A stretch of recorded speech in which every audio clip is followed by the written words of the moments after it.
Salut, salut, j'espère que tu vas bien. Je te retrouve aujourd'hui dans cette vidéo pour te présenter le tarot numérologique de Alexandra Gabriel et illustré par Marion Blanc, édité donc aux éditions Exergue qui vient tout juste de sortir.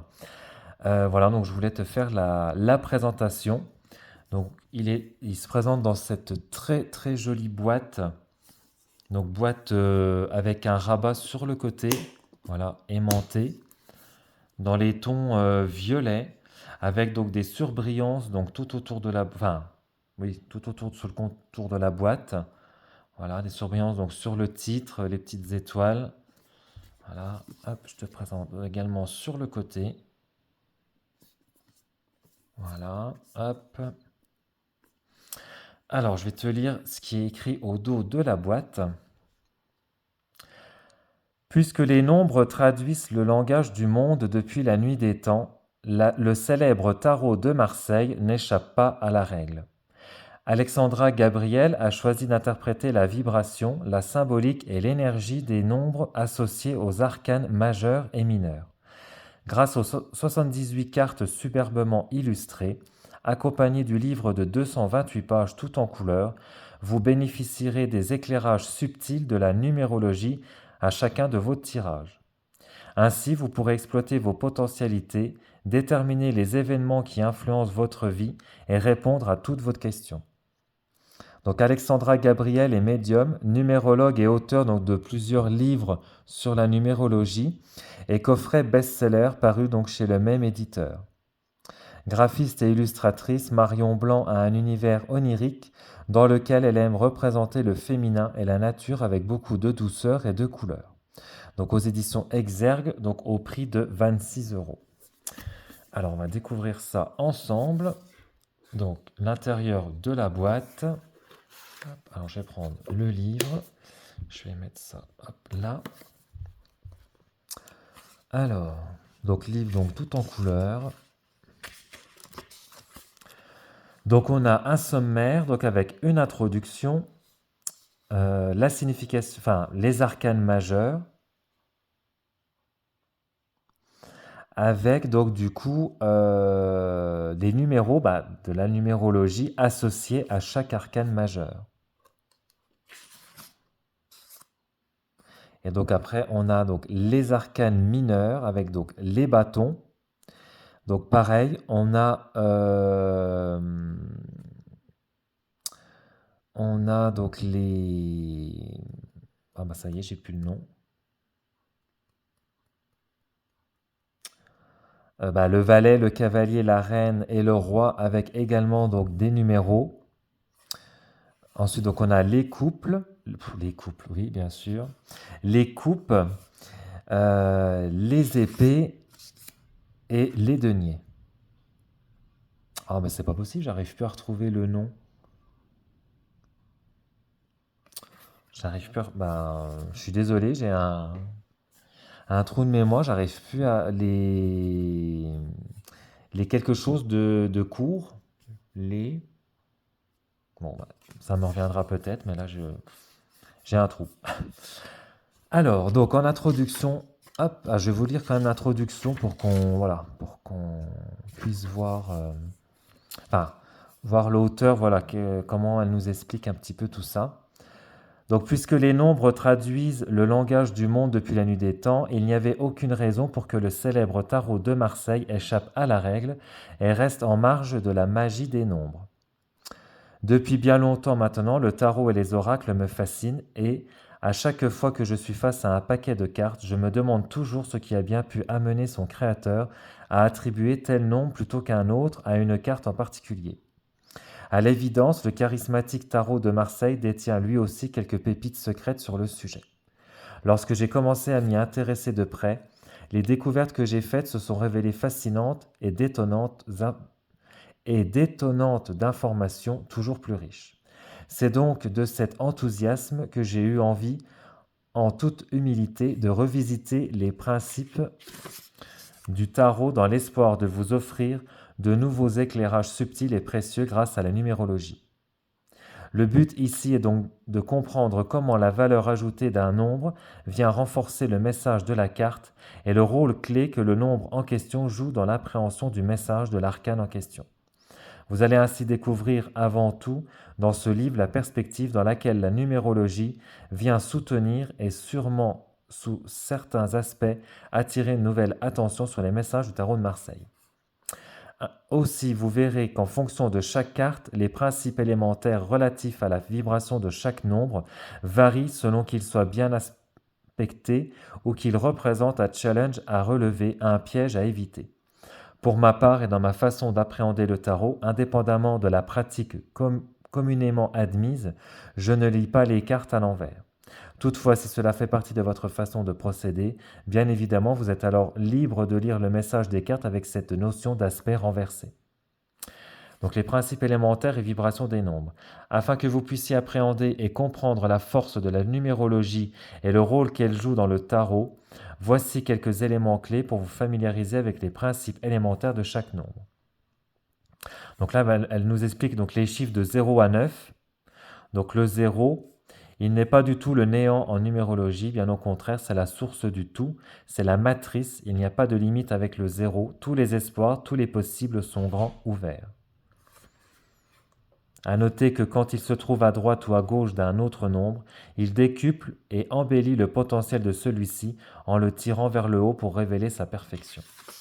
Et donc après, elle nous explique, voilà, donc jusqu'au numéro 9, avec les aspects brillants et les aspects donc dissonants, donc positif, négatif.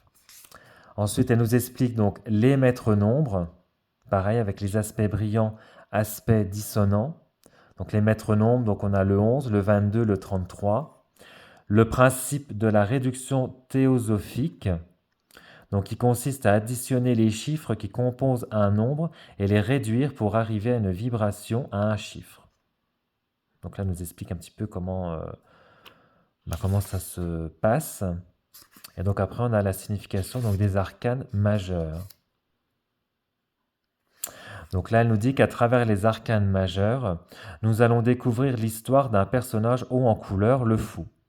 Après tout, quoi de plus normal, puisque c'est à partir de lui que tout commence, étant donné qu'il arbore fièrement le 0 et le 22 aussi parfois.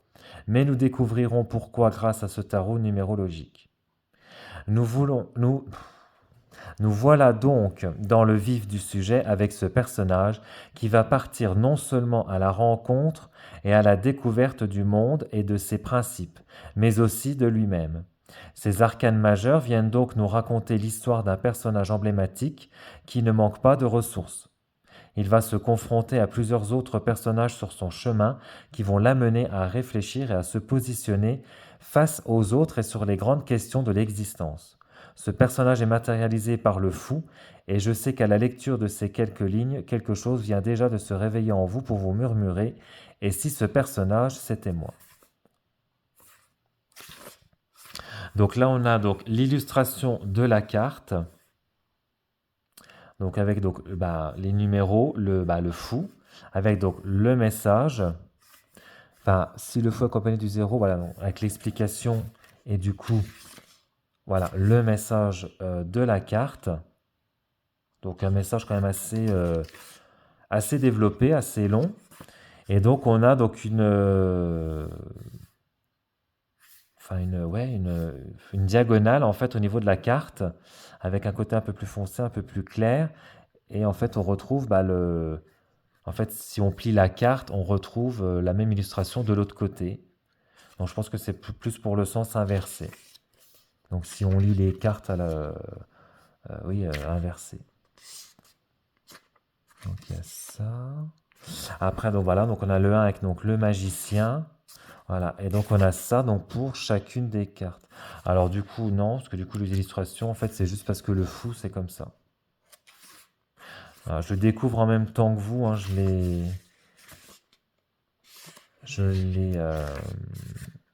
l'ai acheté hier. Donc je le découvre en même temps que vous. Donc maintenant, il n'y a que le fou où on a ça. Donc on a ça donc, pour toutes les arcanes majeures. Et les arcanes mineures donc, sont également illustrées quand même. Malgré que ce soit un tarot de Marseille. Ouais, malgré que ce soit un tarot de Marseille, les mineurs sont quand même illustrés. Bon, je suis pas trop. Alors, bon, Marseille, je suis pas trop enfin, fan. Tarot de Marseille, ça me plaît. Bah, voilà, s'il a été revisité, que les arcanes mineurs sont illustrés. Mais bon, dans le tarot de Marseille classique, les arcanes mineurs ne sont pas illustrés. Donc, pour moi, c'est plus un. Enfin, c'est un Marseille, mais si les arcanes mineurs sont illustrés, pour moi, c'est plus un Rider-Waite-Smith. Mais bon, après, c'est plus mon avis. Donc là, on a donc une note à propos donc, de l'auteur et de l'illustratrice. Voilà. Donc un livre quand même assez complet. Hop, donc l'intérieur, hein, rien de particulier. Donc les cartes sont dans un pochon satiné, dans un mauve assez foncé.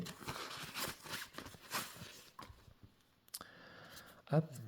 Alors j'adore le dos des cartes. Le dos est magnifique, voilà, avec des surbrillances. Donc c'est un dos mat, voilà, avec des surbrillances, et je le trouve vraiment magnifique ce dos. Les tranches sont dorées, brillantes. Les cartes sont mates, hein. Qualité de carte, elles sont assez souples, mais de bonne qualité. Et donc voilà, les illustrations, enfin voilà, les illustrations, enfin l'illustration. Euh, donc avec les numéros, enfin pour la numérologie. Donc là le fou. Donc là pareil, donc voilà, ça dépend. Voilà, si elle sort du côté là, bah, ce sera le numéro 22. Et puis si elle sort de l'autre côté, ce sera le numéro 0. Et du coup, donc on a l'illustration donc qui prend donc toute la carte, hein. On n'a pas enfin, on a juste un petit encadré voilà autour, mais on n'a pas de bordure blanche ou qui rétrécirait l'illustration. Voilà. Donc là, on a donc le magicien, la papesse. Et je trouve que les illustrations sont très jolies, très douces, très douces.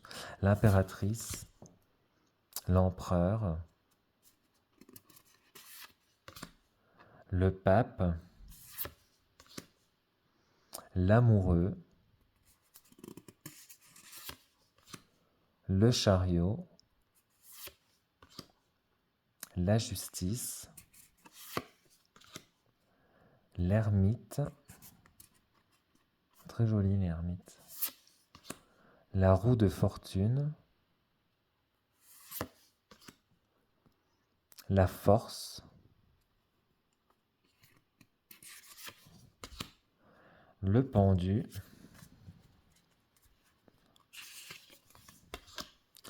la mort, avec le chiffre 13, la tempérance, le diable,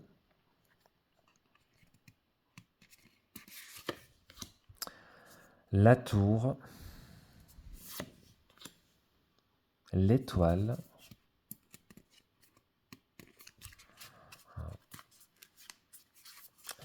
vu qu'elles sont mates, elles collent un peu entre elles, la lune,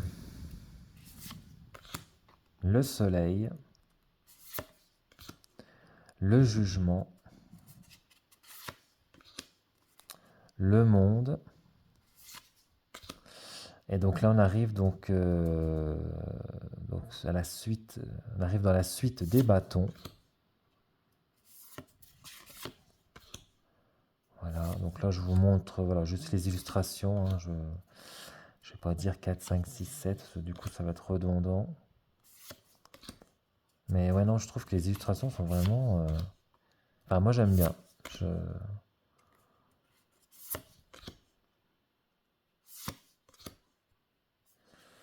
là, on a le valet, le cavalier, la reine, le roi. Donc là, on arrive dans la suite des coupes.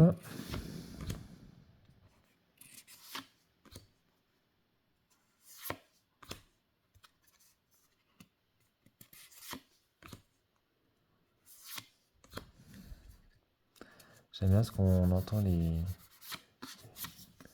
cartes chanter.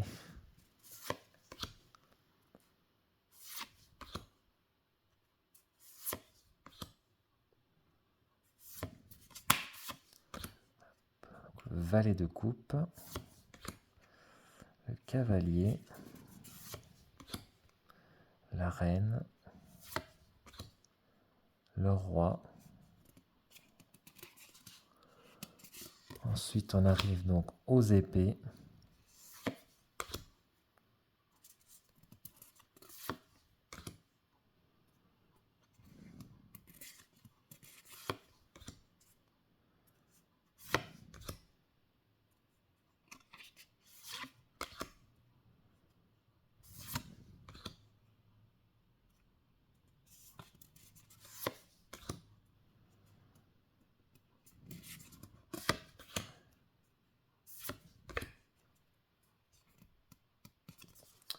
C'est l'inconvénient des cartes. Alors, la carte mat, c'est très joli, mais pour les.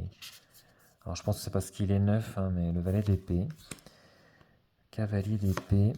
Après, je pense qu'à force de l'utiliser ou de le brasser, peut-être que reine d'épée. Peut-être que du coup, les cartes seront peut-être moins. Colleront peut-être moins entre elles. Le roi d'épée. Et donc, la suite des deniers.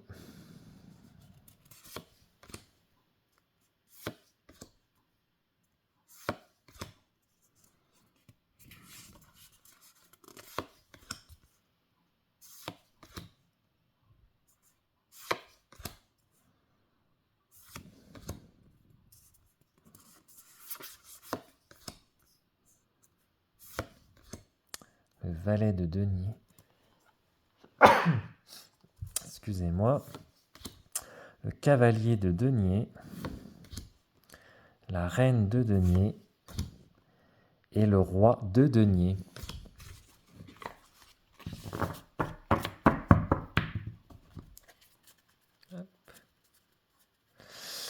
Alors, je vais quand même te tirer une petite carte parce que du coup, je voudrais voir qu'est-ce que...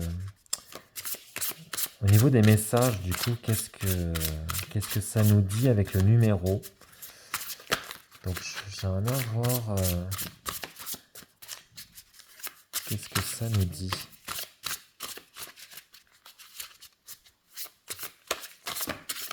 Là, on a le tarot avec la numérologie. Voilà, j'en ai trop.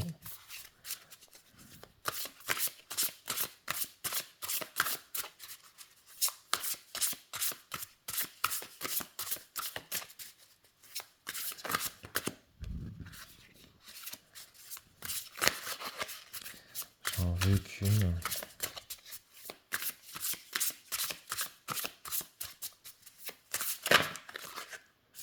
Bon. Alors, donc c'est le 7 de bâton. Hop, alors, le 7 de bâton. 7 de bâton. Qu'est-ce qu'on nous dit? Alors ici, les bâtons vont nous demander de rester stoïques face au tourment que peut provoquer le 7. Lorsque l'énergie du 7 est fluide, il nous parle d'une pensée claire et raisonnée. Ainsi, il convient de ne pas perdre son centre. Le succès connu précédemment peut provoquer une angoisse d'être détrôné et de perdre ce qu'on a réussi à acquérir avec le temps. Ce n'est pas le moment de se reposer sur ses lauriers, il faut continuer à avancer avec foi, sans se décourager et se laisser désabuser par des événements qui ne se sont pas encore produits. Avec l'énergie des bâtons, le feu de l'envie et de la motivation doit continuer à crépiter dans toutes nos cellules. Si l'on sent que quelque chose ou quelqu'un pourrait nous détrôner, nous nuire, les peurs de perdre ce qu'on a vaillamment gagné peuvent avoir raison de l'enthousiasme et la motivation. Ainsi, même si on a parfois raison de se méfier de l'eau qui dort, le 7 demande de revenir à une certaine raison pour ne pas basculer dans la paranoïa. Mais le 7 vous invite à la réflexion. De quoi avez-vous réellement peur? De quoi avez-vous peur d'être démuni? Qu'est-ce qui pourrait se jouer dans l'ombre en votre défaveur? Il serait alors recommandé de faire appel au 7 intuitif pour avoir une longueur d'avance. Capitaliser sur la sagesse et l'expérience, la connaissance que profère le 7 pour ne pas se laisser avoir par des inquiétudes qui souvent se révéleront vaines. Puisque le 7 abrite aussi en lui quelque chose de secret et mystique, le mystère qui n'est pas encore porté à notre connaissance pourra à la fois vous booster ou vous décourager selon les intentions que vous y mettez, mais il aura toujours sa raison d'être. Donc après, les aspects du 7 mis en lumière avec les bâtons. Donc on a les inquiétudes, les pensées parasites, les mystères et l'intuition. Voilà, et ben écoute, j'espère que cette vidéo de présentation du tarot numérologique t'aura plu. N'hésite pas à t'abonner à la chaîne, à liker et à commenter la vidéo. Et puis ben, moi j'aurai le plaisir de te retrouver dans une prochaine vidéo. Ciao!